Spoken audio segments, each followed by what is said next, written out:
자, 이번에 살펴볼 것은 균형법인데, 이 균형법은 이제 역을 평등히 하다, 군역을 평등히 하다의 균형법의 의미죠.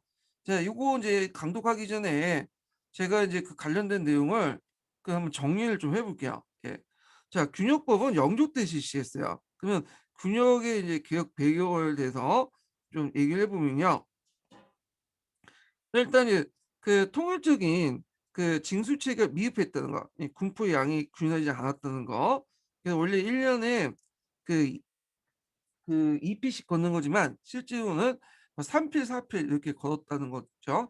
그래서 군적의 미정비로 2중, 3중을 부담을 했죠. 그 5군역에서 걷고 뭐 중앙관청에 듣고 그 지방 간영 뭐 행령 독자적인 여러 곳에서 징수를 했기 때문에 이중 진세 뭐 삼중 진세 같은 것들 행해졌고, 그 다음에 이제 양적의 부족과 부족한 군포들을 이제 징수하는데 이걸 군총제라고 해요. 군총제.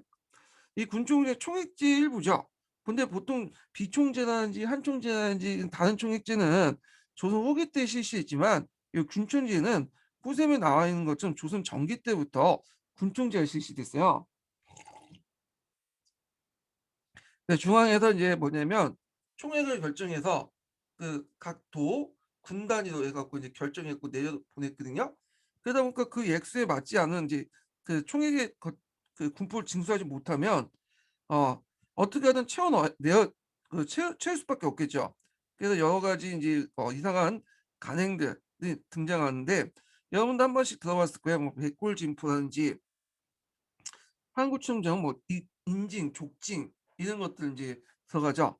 그래서 백골징포 같은 경우에는 뭐 그 죽은 사람한테 걷는 거고, 한구청정은 이제 항구는 이제 어린이죠. 어린이들 걷는 거가, 인징은 친척들, 아니 이웃 사람들에게, 족징은 친척들이 걷는 것을 이런 간행들이 나타나게 되는데, 이런 것들은 이제 군종제 실시에서 부족한 군포를 징수할 때 뭐냐면 그렇게 행해졌다는 거.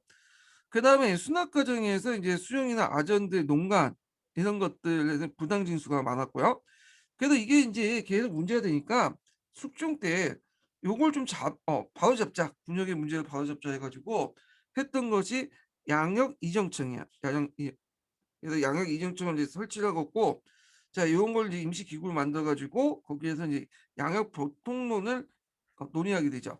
그래서 이 양역 보통론은 숙종 때부터 해갖고 계속 영조 때까지 논의했던 건데, 양역, 그러니까 그 요때 양역이라는 걸 일반 상민들이 부과된 역을 변통, 그래서 여러 가지 논의를 통해서 좀 유용성 있게 현실감 있게 바꾸자, 이런 논의가 이제 양역 병통론이에요. 자, 양역 병통론은 크게 이제 소병통론하고 대병통론으로 나누는데, 자, 소병통론은 양역 폐단의 원인이 어디에 있다고 보냐면 양정의 부족과 양역제 불합리한 운영 때문에 봤다고 봤어요. 그래서 이걸 해소하면 문제를 해결할 수 있겠다, 이렇게 본 거죠. 그래서 구체적 방법으로서 이제 피역자의 세출, 국문의 혁파, 사모석 금지, 낙강, 교생의 군역 편입 등등, 그 다음에 신역 부담자의 감소, 감포동 같은 거 있죠. 자, 이런 것들을 이제 뭐냐면 했는데, 피역자라는 것을 도망간 사람들 색출하는 거고, 국문의 혁파는 부대 수를 이제 감축하는 거죠. 그다음에 사모석 금지 같은 경우에는 앞에서 얘기한 이제 그 군총제를 실시할 때에 할당량 외에도 더 걷는 걸 얘기해요. 지방 수령들이 자기 이속을 채우기 위해서 이렇게 걷는 삼호석이라는데, 이걸 할당 외에 군포를 더 징수하는 걸 삼호석을 금지시키고요. 그 다음에 이제 시험에 떨어진 교생들을 군역에 편입시키는 그런 정책인데, 이건 사족 충군 정책이라고 하죠. 이건 예전에 있었던 제도인데, 사족 충군 제도는, 근데 이 사족 충군 제도는 인조 때 폐지했어요. 근데 이걸 다시 부활시키자는 의견이에요. 이 부분은. 그 다음에 이제 간포도는 신용 부담제 감소를 하는 건데 기존보다 좀 덜 걷자. 그래서 대개 보면 이제 뒤에 나온 군역법은 이 간포도를 중심으로 해서 만들어진 거죠. 자, 대병통론은 뭐냐면, 원래 양인들에게 군역이 부과됐잖아요. 이때 양인들은 일반 평민들이죠. 양반을 제외하고. 그래서 양반들은 그 군대 안 가는 게 일종의 특권이 된 거죠. 근데 원래 원칙은 양인계병제에서 그는 양반도 군대를 가야 돼. 그래서 어 이걸 이제 뭐냐면 양반도 군대 안 가는 것을 막고 양반도 군대를 보내도록 하자라는 것이 대병통령이야. 그래서 이거는 이제 그 종전에 신분 병역제와 연결돼 있는 그 군역을 폐지하고 양반 사족층도 군대 가는 거. 그 당시에 군대 가는 대신에 수포를 받는 거죠. 예, 포를 받자 군포를. 자, 그래서 이거는 반상제를 부정하는 걸 전제로 한 거죠.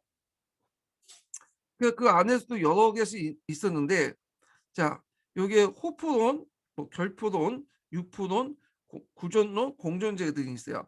그러니까 호프론 같은 경우에는 그 군포 징수를 인정단위로 하는 게 아니라 가오 단위로 하는. 예.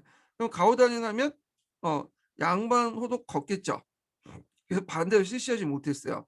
그래서 이거는 이제 논의가 활발되다가 호프로는 하도 양반들이 반대가 심해가지고 결국에는 대원군 때 실시했어요. 자, 결포로는 군포를 폐지하고 토지 부가세를 부과하여 그 비용을 충당하자. 이거는 일부 이제 반영이 됐죠. 그다음에 육포로는 그 양반층이 아닌데도 그 당시 양반 행사하는 사람도 있었어요. 예, 가짜 양반도 있었죠. 이들에게 이제 포를 충당하자. 예, 그래서 요거는 이제 나중에 선무군관포라는 이름으로 반영하죠. 선무군관이라는 칭호를 주고 좀 훈련을 시킨 다음에 그들에게 이제 포를 징수하자 이런 것들이죠. 그다음에 구전론이라는 것은 이제 군포를 폐지하고 매입 땅, 여기 구라는 것은 입구자죠. 그러니까 이제 사암 입이란 뜻이에요. 사암마다 전환을 걷자. 그래서 세금을 이제 뭐냐면 포간이나 돈으로 징수하자 이렇게 있고요. 공전제라는 것을 이제 농경일치론에 입각해 갖고 지주전호제를 폐지해서 토지 개혁을 한 다음에 다시 땅을 그들에게 나눠줘서 일반 민들에게 나눠서 군용을 동원할 때 일반 민의 그 토지에 기반을 해갖고 군용을 나가게 하자. 아, 근데 이거는 지주전호제나 뭐 소유권을 이제 폐지를 전제로 했기 때문에 실제로 이게 현실적으로 이루어지기 힘들죠. 그래서 예전에 뭐 군전제처럼 이렇게 땅을 나눠주고 그 대가로 이제 모집하자는 거는 안 됐다. 그래서 대병통론은 이렇게 신분제와 지주전호제를 바탕으로 근본적으로 군역제를 개편하는 논의였지만 어, 양반들의 기득권자들의 어떤 반대 때문에 잘 안 됐고요. 실질적으로는 소병통론에 입각해서 했다. 이렇게 좀 기억을 해주시면 될 것 같아요. 그래서 소병통론의 간포론을 기반으로 수용했고 약간의 대병통론에서 이제 앞에서 언급했던 뭐 호프 그 결포론이라든지 유포론 이런 것 등을 참고를 했다. 이렇게 보시면 될 것 같아요. 자, 군역법은 이제 양인층 안정, 국가재정 확보를 해갖고 실시를 했고 1년에 군포 2필을 어 1필로 경감을 시켜주는 거야. 그리고 또 군총제를 이제 실시하겠지만 예전에 군총제는 전국 단위의 군총제였어요. 근데 이제 군역총제, 지역 단위의 군총제를 실시하는 거야. 그러니까 전국 단위가 아니라 지역 단위의 군청제 실시해요. 이 말은 뭐냐면 예전에는 전국에서 총액을 결정해 줬죠. 예. 그래서 이게 내가 보면 도감사가 또 군과 현을 이제 할당을 시켰는데 근데 이런 것들이 그 당시에 지역 사정을 고려하지 못한다는 거예요. 그러면 이 지역 사정을 잘 아는 사람들은 누구겠어요?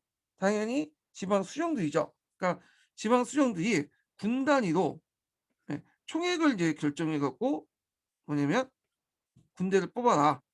군인수, 그러니까 군인수에 맞는 징수를 해라. 군법을 징수해라. 이렇게 이제 바뀌게 된 거야.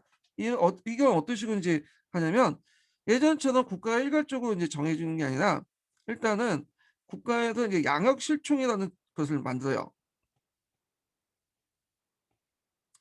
양역 실총이라는 것은 이제 전국에 있는 군과 현에 어, 장정수를 다 조사하고 그래서 이제 이걸 이제 미리 정해요. 원모 현에서는 가평군이라면 가평군에서는 세금을 그러니까 거기에 군포를 징수할 수 있는 군현의 장정수를 계산해서 군포를 징수하는 것을 200필로 이렇게 딱 정하면 근데 이제 200필에서 이제 볼 때 이제 요 안에서 이제 정하는 거죠. 그래서 이 가평군에는 9년의 장정수가 한 그 200명 정도 되니까 200표를 걷어라 이렇게 딱 정해놓으면 여기에서 이제 그 안에서 운영하는 거야.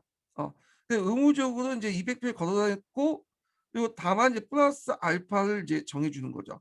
그리고 나머지는 지방 수령들이 알아서 해라. 그래서 200필만 딱 납부를 하면 그 나머지 알파 부분은 지방 진수 그 지방관들이 알아서 지방 사정에 따라서 거둘 수도 있고 어 그다음에 안 거둘 수 있어요. 예. 그 지 마음이야. 그러니까 일단 중앙 정부에서 양육실청에서 필요한 그 잔존수만 딱 조사해 갖고 그것만 받으면 돼. 나머지는 다 그 지방군 안에서 지방군이나 뭐 이렇게 걷는 세금 고용하거나 뭐 운영비는 다 뭐냐면 지방 수령들이 하는 거야. 자, 그래서 종전에 전국적인 총재 대신에 군 단위의 군역 총재를 실시하면서 지방 사정에 맞춘 총액제를 실시하려고 했고 그에 따라서 그 당시 양반 수령들에게 일반 수령들에게 지방관들에게 많은 권한을 줬죠. 자율권을. 근데 문제는 그 지방 수령들이 이 뭐냐면 국가에게 일단 필수 그 군포를 납부하고 나서 나머지가 자기 멋대로 거둘 수 있으니까 이걸 악용을 하기 시작해요. 그래 갖고 멋대로 세금을 징수를 해요. 예. 그래서 원래는 지방 사정에 따라서 고려해 갖고 세금 징수하는 것을 지 이제 권한을 이용해 갖고 멋대로 세금을 징수하게 돼서 군역제 모순이 계속 그 19세기까지 이어지게 돼요. 예. 자, 하여튼 이렇게 있고 군포 수입제 수입의 보충액을 보면 자, 이건 이제 1년에 1필로 해놨잖아, 원칙적으로. 그러니까 부족분이 생기겠죠. 그래서 부족분을 이제 메꾸기위해서 결작을 징수하거나 예, 토지 그 당시 지주들에게 토지 1결당 미국 2두를 이제 걷거나 아니면 돈을 한산 5전을 이제 부과를 하거나 그래서 이 5전을 부과한 걸 결전이라고 해요. 결전. 그리고 미국을 걸고 결미라고 하고 예. 그다음에 원래 왕실 재진이었던 어장세, 염정세, 선박세를 국고 수입으로 전환을 하죠. 그리고 선무군관법에서 일부 상류층에게 군포를 부과했다. 예. 그리고 은결을 세출하고 그래서 이걸 통해 메꿨고요. 그다음에 이제 담당 관청은 군여청이었다가 앞에서 강조한 것처럼 그 예전에 대동세를 거뒀던 선해청에 합병을 시켜. 예. 그래서 선해청이 이제 나중에 하게 되고요. 결과적으로 일시적으로 군역의 편중화를 인해서 농민 부담을 일시 경감해보고 그렇지만 문제는 앞에서 결작 같은 게 지주들이 소작 농민들이 증가하고 그 다음에 유학 후의 급증으로 영역자들이 증가하게 돼. 요거 예전에 한번 시험 문제 나왔죠. 이 유학 후라는 건 어떤 사람들이냐면 민주 때 사조 총군 정책이 폐지되잖아요. 그러니까 이제 어 유생이나 뭐 교생이나 원생 아니어도 유학 후에 들어가기만 하면 그다음에 군역을 면제받았어요. 그러니까 유학후라는 것은 양반 신부로서 앞으로 과거 시험을 준비한 그런 그 호들 유학후라고 하죠. 근데 이것이 이제 뭐 증가된 이유가 여러 가지 있겠죠.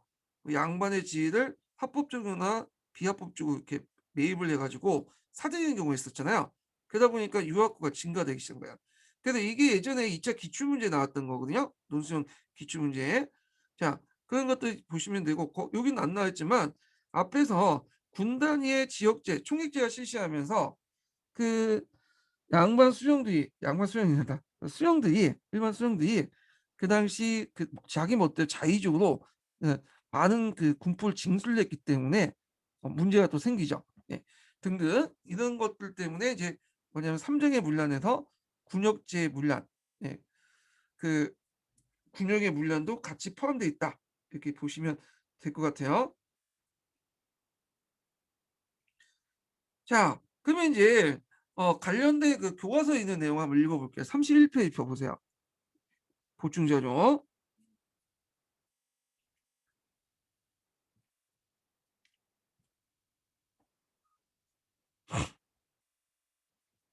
자, 군역법을 시행하다 그 내용 있죠.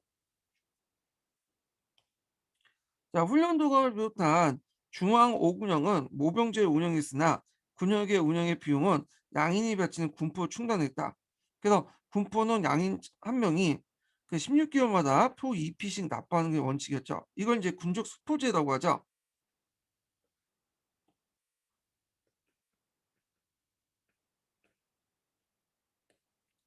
자, 그런데 이제 국가는 양인 장정수가 징수할 군포의 양을 미리 정해놓고 이들 마을 단위에 부과했다.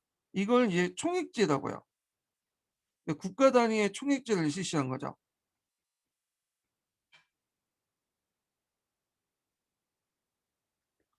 자, 징수 기간도 통일되지 않아 그 중앙 군영은 물론 각 지방의 간영과 병영에서도 군포를 받아 재정을 충당하려고 했다. 이 때문에 양인들은 그 규정보다 많은 군포를 내는 경우가 많고 부담을 견디지 못한 양인은 도망가거나 양반이 되려고 하였으며 수 천인이 되기도 했다.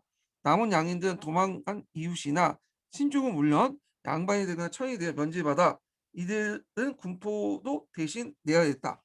그리고 뭐 인진, 족진, 뭐 항구청정 등등 이런 그 몹쓸 간행들이 이제 형성이 됐던 거죠. 영조 때는 군역의 표단을 시정하기 위해서 군역법을 실시했는데 먼저 양역의 종류와 배정된 양인수를 조사해 양역 실총을 편찬하고 이를 바탕으로 양인 1년마다 1비씩 납부하는 거예요. 이 양역 실총 있죠. 그래서 각 음에 배정된 양역의 종류와 담당 인원수를 전국적으로 조사하여 정리한 책인데 균역법이 바탕이 됐던 거예요. 그 앞에서 언급하던 각 도 군마다 그 당시 그 인원수를 정해, 예. 그리고 인원수를 정하고 그 인원수 안에서 국가에서 의무적으로 올리는 폴 납부하는 인원수를 정해놓고 그 나머지 부분들은 다 뭐냐면 지방 수령대회에 각각 위임을 해요. 그래서 자기가 이제 그 위임해서 그 징수를 하는데 문제는 너무 이제 위임한 거에도 다 이제 멋대로 걷도록 한 건 아니고 예를 들어서 국가의 200명분의 그 폴 납부하게 하면 나머지 100명분은 너가 알아서 해라. 어, 그래서 뭐 거기에 더 거둘 수 그러니까 그 안에서 이제 알아서 하는데 일단 그 당시 이제 수령들이 시간이 지나면서 깎아주는 게 아니라 100명을 징수하든 권한해주면 100명을 다 걷거나 거기에 플러스 알파로 더 걷게 돼. 그러니까 3호속이라고 해갖고 규정 외에 그 징수가 더 많이 걷게 된 거죠. 그래서 오히려 국가 단위의 군포제보다 이 지역 단위의 군포제가 훨씬 더 폐단이 많았어요. 예. 근데 원래는 좋은 의도로 얘기했고 이 양형실종은 이렇게 각 군에서 예, 의무적으로 국가에 납부하는 액수를 정해놓은 거야. 그리고 그 외에도 그 수령이 자의적으로 거둘 수 있는 액수도 거기에 적어놨긴 했죠. 예. 자, 하여튼 이렇게 이제 이해를 해주시면 돼요. 자, 국가는 군역법 시행으로 줄어든 재정을 보충하고자 지주에게 결작이라는 명목으로 토지 1별당 쌀 2두를 부과했고 각 아문이나 국방의 수입이었던 어염 선세를 거두었다. 또 군역을 면제받은 상층 양인들에게 산모공간이라는 칭호로 표 1피를 받았다. 자, 군역법이 실시됨에 따라 국가의 수익은 줄지 않았으며 농민의 부담은 그 일부 경감되었다. 그러나 군역법 시행되기 전에 재정 수입 감안하여 양인수를 미리 늘려 잡았고 지주들이 자신이 부담할 결작을 소작인이 전가했기 때문에 농민의 부담은 크게 줄지 않았다. 또한 국가 재원을 빼앗긴 지방간청은 각종 무문 잘세의 시제 부족분을 메우려고 했다. 자, 이 때문에 군역의 폐단은 완전히 해결되지 못했고 삼정의 문란의 주요 일부가 되었다. 이렇게 보시면 돼요. 이 부분은 이제 이건 것 같아요. 예. 요거는 지방 수련관들이 자의적으로 규정 외에 자기가 한도 내에 배정된 외에 어, 징수를 더했다. 사모석을 더 증가시켰다. 이렇게 보시면 돼요. 예. 기억을 하고 그래서 이제 그 당시 부족 징수분을 이제 사무소에서 자기 지방 재정분을 채워놓거나 자기 이속을 챙기거나 그렇게 이제 하려고 했던 거죠. 예.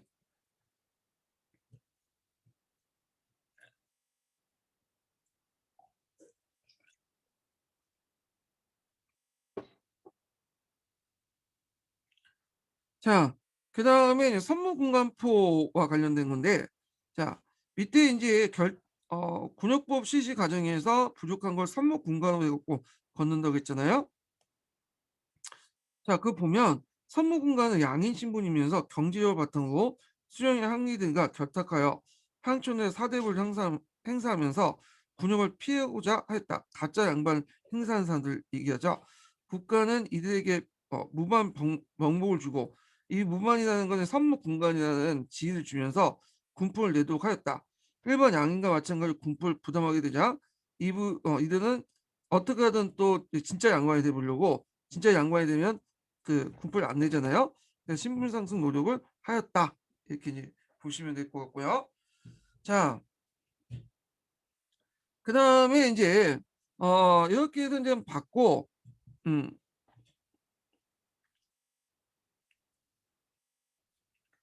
그 관련된 이제 푸셈자료를 이제 좀 볼게요. 제가 푸셈자료가 아니라 저기 관련된 이게 뭐야? 통론, 한국사 통론자료 좀 볼게요. 몇 페이지 펴보시냐면요. 예, 329페이지 펴보세요. 329페이지. 자, 조선전기 확립된 박농일치제 군역제는 16세기 들어와 직접적인 군역 대신 포를 수납하는 반군 수포제로 전환하면서 무너지기 시작했다. 특히 1541년 중종 때 군족 수포제를 정식화했는데, 자, 이는 지방 수령이 가나다의 군역 부담자로서 방산가를 일괄하여 포를 징수하고 이것을 중앙에 올리면 병조에서 다시 군사적으로 필요한 각 지방에 보내어 군인을 고용하는 제도다. 이 군역은 군포제로 운영되고 있었던 것이다. 자, 그래서 이제 이 군역은 이제 군포제로 운영되고 있었던 것이다. 자, 양난이 오군영 선입으로 모병제가 제도화되자 양인 장정들은 대부분 1년에 2피씩 군포를 내는 나포군으로 바뀌었다. 그러나 이때 군포의 징수가 되지 못하고 오군영뿐만 아니라 그 중앙의 간청이나 지방의 감형, 변형의 각각의 군포를 배당받아 거둠으로써 양정은 2중, 3중으로 군역을 부담하게 한 사태가 일어났고, 그 액수 또한 2필, 3필 등을 일률적인 것이 아니었다. 게다가 정부는 재정 압박의 타겟책으로 군포액을 늘 증가시키고 있었으며, 실제 군포 수납 과정에서 실무에 담당한 수령과 아전들의 농간과 행포가 심하여 양극회담이 극심하였다. 즉 16세기 이후 무리를 일으켰던 친족, 인족에게 이웃에게 대신 징수하는 족징이나 인징이 상례화됐고, 입밖에도 죽은 사람들에게서 군포를 징수하는 백골징포, 어린아이에게 정을 편입시켜 징수하는 항구청청 같은 허다한 그 폐해가 자행되었다. 자, 이들 양정 가운데 분홍과 중농들은 곡식을 내는 납속, 함부로 사칭한 모칭, 조상을 바꾸는 항부 역조 등의 방법으로 양반분을 취득하여 군역 부담을 벗어나였으며, 소농이나 비농 등 그 자연농민들의 부담은 그만큼 가중되었고, 그들은 이들의 유망이 격증되었다. 이게 17세기 후반에 수치 기반 자치가 흔들려 더 이상 수치가 어려워졌고, 정부는 어떤 형태든 양역의 폐단을 시행하지 않으면 안 되었다. 그 결과 등장한 게 양역 병통론이죠. 자, 그래서 이제 양역보통이 제기했고, 그 결과 군역법이 낙찰됐다. 자, 그 양역공통론은 그 공정제 입각할 병로일치를 하도하는 주장과 양방층에도 군포를 내게 하는 호폰도 제기되었다. 자, 이거는 이제 그 대병통론과 소병통론 중에 어디에 속하죠? 대병통론에 속하죠.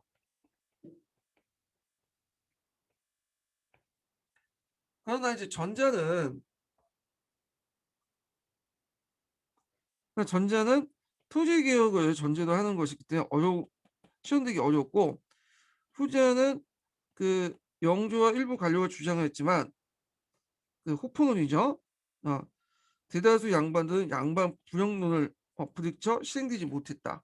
음.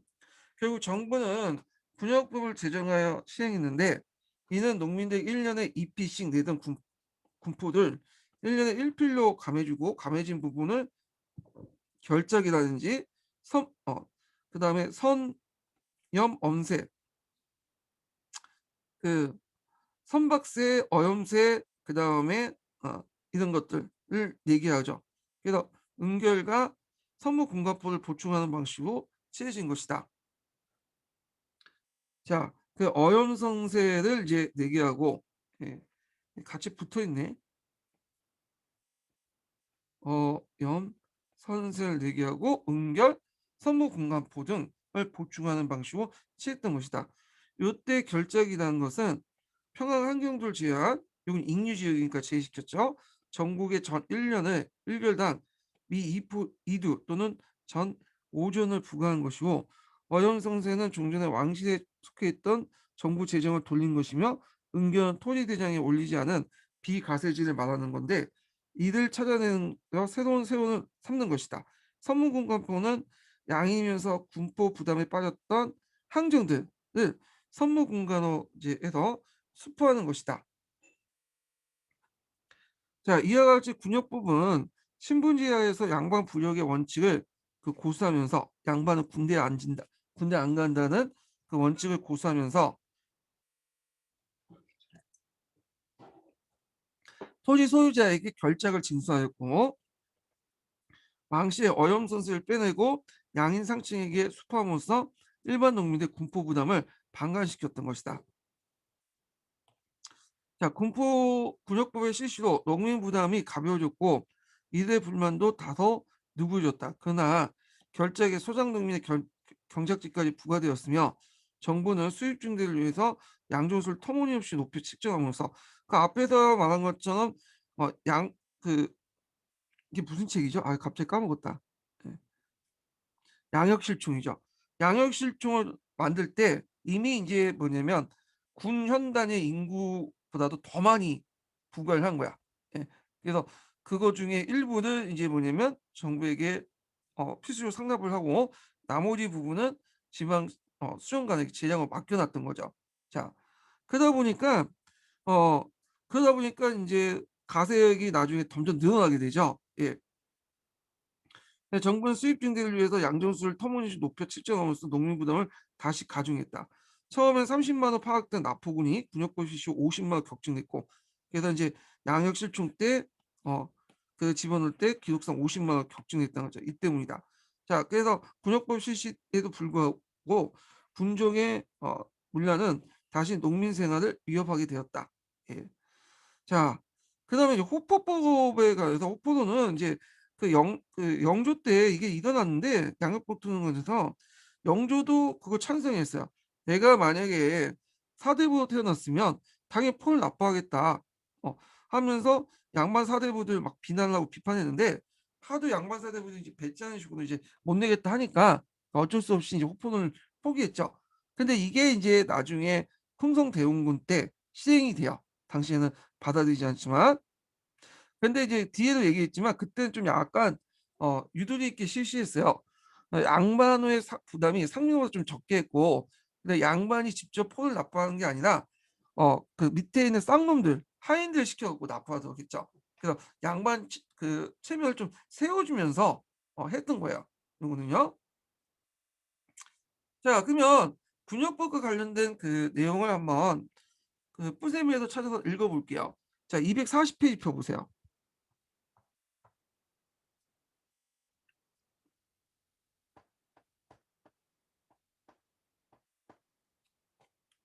자, 240페이지 군역법. 요거 이제 들어가기 전에 제가 이제 세 번째 인증번호 알려드릴게요. 세 번째 인증번호는 14번이에요. 14번. 세 번째 인증번호는 14번입니다.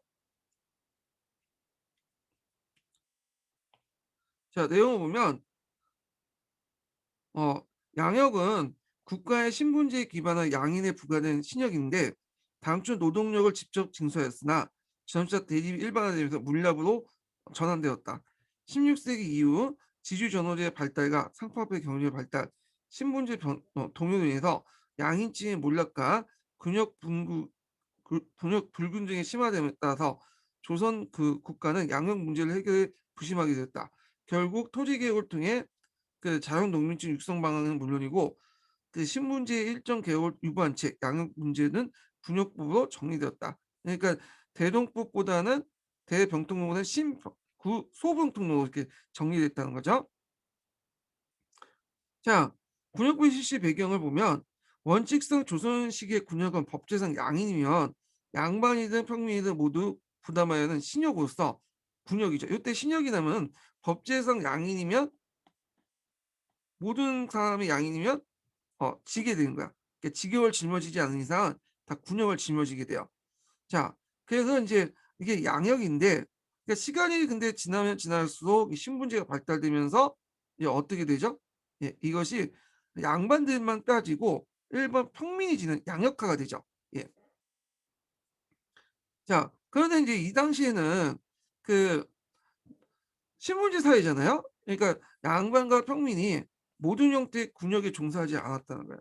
그래서 이제 그 양반과 어, 평민은 양인이기 때문에 군역을 짊어지긴 해야 되는데 어, 이거에 대해서 이제 여러 가지 명목 빠지거나 특혜를 가지고 배려 차원에서 뭐냐 그 형태가 달랐다는 거죠. 이 군역의 부과 형태가 말 그대로 양반 즉 문반과 무반은 왕실 병봉으로서 직역에 종사했고 그 반대로 가전을 이제 공급됐죠. 이럴 경우에는 직역에 예전에 했죠. 직역을 짊어지면 대신에 군역을 짊어지지 않아요. 국가에 대해서 일을 했기 때문에. 자, 관료 예비군 양반의 자주 군역을 져야지만 근데 이것도 이제 여러 가지 명목으로 빠지게 되는데 여기 음서만 좀 나뉘는데 교생이라든지 원생이라든지 이런 목적으로 빠지죠. 직역을 하고 또 특수 부대를 만들어. 예전에 전두환 시대 때 뭐 6개월 방위처럼 특수 부대를 만드는 이게 충순이야 충창이야. 이거는 일종의 음소제 이단으로 이제 보시면 돼요. 제가 예전에 한번 얘기를 했는데 음소도 그 당시에 시험을 본다고 했죠. 근데 시험에 100% 합격한 거 아니고요.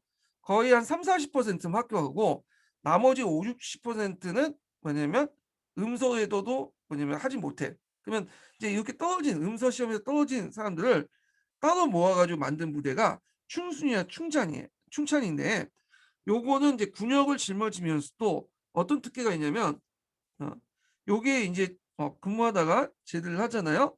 그러면 하급 벼슬을 줘요. 그래서 이들이 이제 대부분 이제 지방 그 수영 정도는 나갈 수 있게 만들어줘. 그래서 그 음서 일종의 음서라고 보시면 돼요. 예, 정식 음서는 아니고 음서 비슷한 건데 음서들 이제 떨어진 사람들 모아다가 한 번 또 군역을 핑계로 해서 주는 거야. 이런 식으로 음서 혜택을. 예. 자, 이 충수와 충창인데 요거는 예전에 기출문제에 어, 언급됐었어요. 예전에 이거에 대해서. 근데 이거는 조선 전기 때는 행해졌는데 조선 후기 때 되면서 점점 이제 없어져. 이런 혜택들이. 그래가지고 나중에 폐지가 되거든요. 대신에 이제 양반들은 이제 뭐냐면 유생호라는 유학호라는 그 명목으로 이제 빠져나가죠. 예. 자, 뭐 이렇게 이제 기억을 해두시고요. 자, 그런데 이제 16세기 때 들어 가전 공급량이 줄고 마침내 그 지급 자체가 중단되었고 세조 때 보법이 시행되면서 원칙적으로 양반도 정병 갑사에 편입되었지만 신분제가 엄존했던 상황에서도 양반처럼 군역에 순순히 응할 수 없었다. 그래갖고 이제 이런 거에 대해서 여러 학생 신분에 이런 것도 해갖고 면제받고 이런 내용들이 쭉 있죠. 그래서 이제 이 보법이 시행되면서 그리고 군적 수포제가 실시되면서 점점 어떤 현상들이 일어나냐면 양반은 군대 안 간다. 이런 것들이 일어나. 또 심지어는 양반이 군대 안 가는 게 당연 권리다. 이렇게 한 거죠. 호의를 베풀어줬더니 이제 나중에 권리가 돼버린 거야. 예. 그런 내용도 있어요. 요건 각자 읽어보시고. 자, 그 다음에 쭉쭉 넘어가서 그럼 군역법의 이제 배경과 관련된 내용을 읽어볼게요. 자, 여기 보면 이제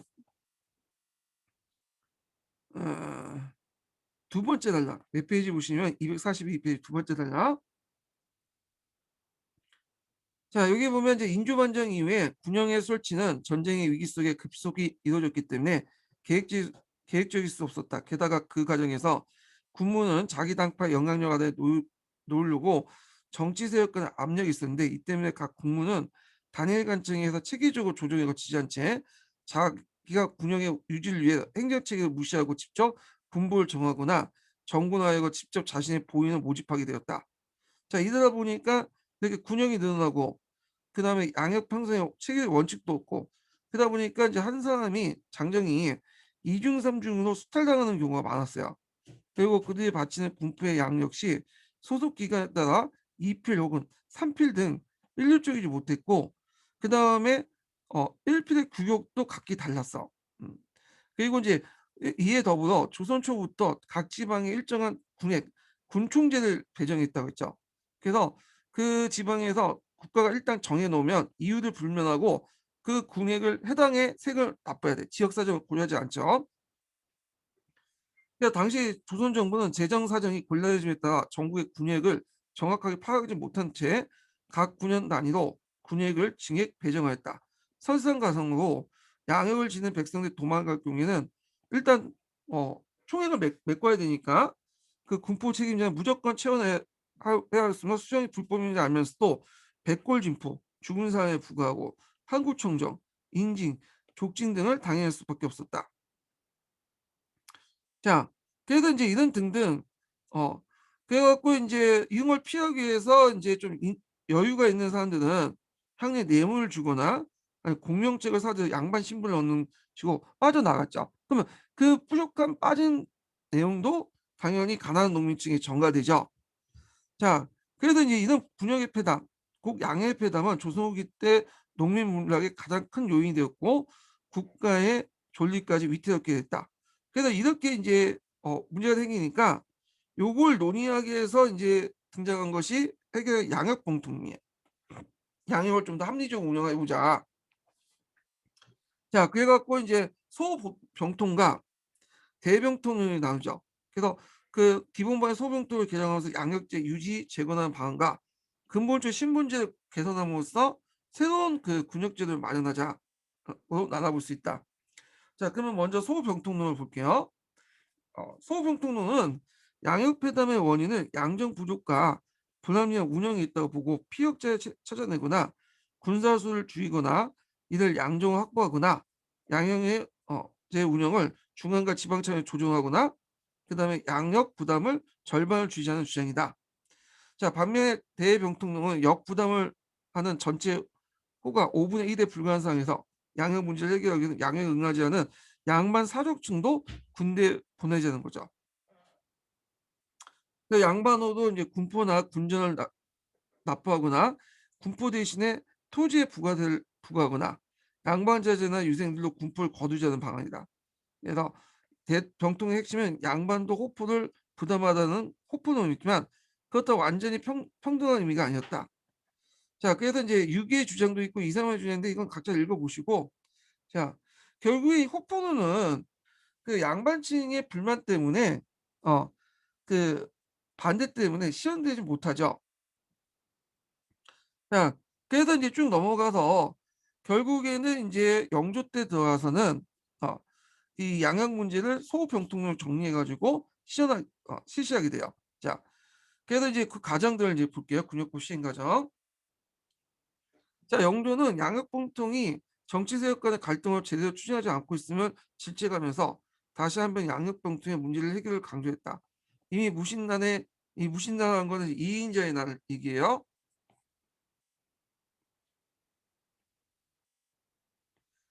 자, 무신난의 미중의 위기를 겪은 영조로서는 그 자기 치세에 성과를 시급했던 것이다.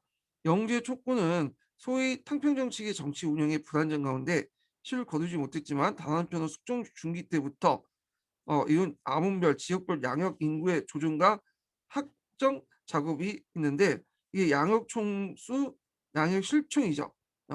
그래서 이걸 기반으로 해가지고 뭐냐면 어, 군역제를 실시한 거죠. 자, 이를 통해 양역 보통은 좀 간필론을 중심으로 두고 간필은 이제 발행기 1년에 1필 소병통론이죠. 자, 여기에다 이제 일부 대병통론, 그러니까 육보론과 결포론을 추가했죠. 그래서 군역법이 시행되었다. 자, 군역법은 이제 농민들이 연간 2필을 바쳤던 군포 1필을 줄이고 반감됐던 군포 수입을 그래서 결장미와 어염성세, 음력 결세 선무군관포 이런 것들을 통해 보충되게 됐다. 결장미는 평안도와 항해도를 제한 전국의 정결 1결당 4이두씩 부과했던 거고 어염성세는 어, 종래에 왕실에 속해 있던 것을 정부 제조로 돌린 거고 은여 결세는 정부의 탈세 제도를 적발 수세를 하는 것이다. 자, 한편 서문군과 군관포는 양민으로서 여러 가지 방법으로 군법 부담을 벗어난 사람들을 선무군관에 편성하여 다시 수포함으로써 군역법 실시 후 전국에 24,500명이 편입되었다. 자, 이와 같이 군역법은 신분제 하에서 양역 불용의 원칙, 그러니까 양반은 어, 군역을 짊어지지 않는다 원칙을 고수하면서 토지 소유자의 결정을 징수하고 왕실에게 어염선을 빼내고 양인 상층부에도 수포함으로써 일반 농민의 군포 부담을 반감시켰다. 따라서 군역법 실시 직후 농민의 부담이 가벼워졌으며 그 농민의 불만을 다소 누그러졌다. 영조가 평생 치적으로 자랑스러운 군역법을 영조가 평생 치적으로 자랑스럽게 군역법을 내세울만 했다. 그러다 이제 영조, 정조 거쳐갖고 점점 이제 문제점이 들어가죠. 예. 그래서 이제 여기 보면 중앙의 통제가 이한된 틈에서 어영세가 사적을 징수하는 경우가 늘어났고 18세기 후반에는 집단 피격의 형태로 개방촌이 나타났고 도망가서 아예 이제 숨어 있는 그 촌들을 얘기하는 거야. 그래서 이거는 그 당시 뭐 그 공동납제라든지 총익제라든지 해가지고 세금이 부과가 많아지니까 아예 도망을 가서 국가 권력이 미치지 않는 산골짜기나 그런 데 가갖고 만든 촌을 얘기해요. 개방촌은. 그다음에 일길보다 역다가오는 삼호속이 선에 있고 군역의 이념이 퇴색됐다. 자, 삼호속이라는 것은 앞에서 말했죠. 규정 이해에 거는 군필을 얘기해요. 요게 이것도 이 삼호속은 예전에도 있었어요. 근데 요때는 더 심했어. 앞에서 언급한 것처럼 그 뭐냐면 군총제가 이제 운영 단위가 중앙이 아니라 지방이잖아요. 그래서 일단 중앙에 군대 수에 맞는 중앙에서 올려놓은 의무량을 채우면 그 안에서 지방 재정 운영비라든지 군대 운영비라든지 이런 것들 지방 수령들이 자기 멋대로 거둘 수 있어. 물론 한도가 커터가 있긴 하지만 근데 그 커터에서 또 벗어나가지고 더 걷어. 그러면 이거는 알파를 걷는 거죠. 예, 규정 외에 군필 걷는 거죠. 이럴 때 3호석이다 하죠. 그래서 이 3호석이 오히려 더 많았어. 그래서 1필보다 실제 군필은 더 많았다는 거죠. 예. 자, 그리고 이제 토지에 부과됐던 그 결장비의 부담이 소작 농민에 돌아가고요. 정부의 군액 책정이 급격하게 많아지면서 농민 부담이 다시 가중되었다. 자, 그래서 18세기 말부터 요거는 이제 한계를 얘기하죠. 예, 문제점 쓰라고 하면 요거 쓰시면 될 것 같아요. 예. 원형선생 사조 징수한 경우 있고 그다음에 18세기 후반부터 피역 집단인 개방촌이 등장했고 그다음에 사모석이 등장했고 결장미가 소장미에 부과됐고 정부의 군익 직증이 많아졌다. 18세기 말부터 일부 지방에서 군역전이나 군포계가 간행으로 이루어지게 되고 왜냐면 이제 그 당시에는 공동납제, 뭐 총익제 이렇게 이제 하다 보니까 요걸 대비해서 이제 요 마을 단위로 만들어진 거야. 예. 자, 그래서 북방 지역에서는 호포제가 지방 간 군염의 협의에서 시행되는 등 이미 중세적 신분제에 기반한 부세제가 내부에서 번개되었다. 이 말은 뭐냐면 요게 이제 그 이걸 알려면 그 당시 조선 후기 19세기 때 18세기 말부터 해갖고 19세기 어, 조세제도 운영 과정을 좀 봐야 돼요. 자, 이 18세기에서 이제 19세기 조세 운영 과정의 특징이 뭐냐면 첫 번째로는 세금이 토지에 이제 부과돼 이 도교다라고 하죠. 그래서 온갖 세금들이 이제 토지에 세금이 부과되는 도교나 형상들이 일어났고 자, 그래서 이제 두 번째로는 또 하나가 뭐냐면 이제 총액제가 등장했다는 거야. 총액제라는 것은 어떤 거냐? 할당제죠, 일종의. 할당제를 실시해가지고 여기에서 각 9년대로 이제 할당제를 실시해서 징수하도록 그런 것이 총액제예요. 이 총액제는 이제 뭐 모든 세금의 분야 뭐 군총제, 군의 군총제가 있고 그 다음에 앞에서 이제 전세 비총제가 있고 그 다음에 한국도 이제 한총제가 있죠. 예, 총액제가 있고 세 번째로는 이제 뭐가요? 공동납제야. 자, 이거는 총액제 1항으로 이제 실시한 건데 군 단위로 이제 부과했으면 또 그걸 마을 단위로 공동체 단위로 부과를 또 해요. 그러면 얘네들이 이제 그걸 부과를 메우고 그리고 또 부과하지 못하고 도망가는 사람도 있을 거 아니에요. 부과할 때는 거기 마을에서. 그래서 이 마을을 부과할 때 연대 책임을 지죠. 그래서 마을 단위로 부과하고 이 할당량을 채우기 위해서 못 채우면 그 연대 책임을 지는 거야. 어떻게 하든 부과를 해야 돼. 어, 마을 단위로 부과해서 연대 책임을 지우는 그런 걸 공동납치라고 해요. 예, 총액제는 지역 단위로 이제 국가 차원에서 부과를 하고 할당을 시키는 거고 공동납치는 그 마을 단위로 다시 이제 할당 받으면 그걸 이제 연대 책임을 통해 어떻게 하든 메꿔내는 것이 공동납치죠. 그러면 이렇게 도교나 총액제, 공동납치를 한 통해서 이게 상당히 좀 부정적이죠. 예. 근데 나한테 긍정적인 의미도 있어. 왜냐면 이게 점점 가면서 이제 신분제적 어떤 질서가 붕괴되는 시작하죠. 예전에 양반 같은 경우에는 군역을 짊어지지 않잖아요. 근데 이렇게 도교다라고 그다음에 공동납치를 하면 어, 마을 전체로 내거나 토지에 매겨서 내기 때문에 자연스럽게 양반도 간접적 부가되게요. 예.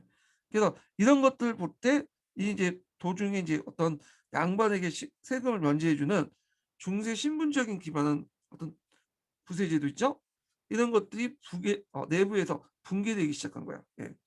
결국에는 이렇게 했지만 또 부정적은 또 뭐냐면 이런 것들 때문에 또 뭐냐면 세금 부담이 더 늘어나죠. 그러니까 이제 19세기 때는 또 그 이런 것들이 밀란이 일으키는 원인이 되죠. 예. 그러니까 긍정적인 면과 부정적인 면이 동시에 있어요. 그래서 요거 좀 기억을 해두시고요. 그리고 요게 좀 능력의 도교란데 도교가 사람을 당한 게 아니라 사람에서 혼을 기준한 게 아니라 그 토지를 기준한 거잖아요. 이거는 지금의 어떤 이제 근대적 세제에 맞죠. 그래서 토지라든지 재산이 많은 사람이 세금을 더 많이 내야 하는 그 근대 세제의 원칙도 또 맞았다고 하잖아요. 예. 그래서 조선 후기 때 이제 등장한 18세기 때부터 19세기까지 도교나 총액제, 공동납제 이렇게 있다. 도교에는 토지를 부과하고 총액제는 할당제를 지역 단위로 하고 공동납제는 그 할당받은 것을 마을 단위로 부과해서 연대 책임을 지는 그런 제도였다. 이렇게 이제 보시면 될 것 같아요. 자, 그렇지만 이제 근대적 모습도 있지만 여러 가지 문제를 불러일으켜서 나중에 삼정의 문란을 불러일으키고 밀란의 발생 배경이 되었다. 예. 자, 그래서 이제 이렇게 해서 이제 군역제와 관련된 내용들을 한번 살펴봤고, 그 다음에 이제 넘어가서 사회 경제적 발전 관련된 내용 있죠. 예. 요 부분은 좀 쉬었다 가는 게 아니라 다음 시간에 할게요. 다음 시간에. 오늘 이제 끝까지 들어줘서 감사하고요. 내일 뵙겠습니다.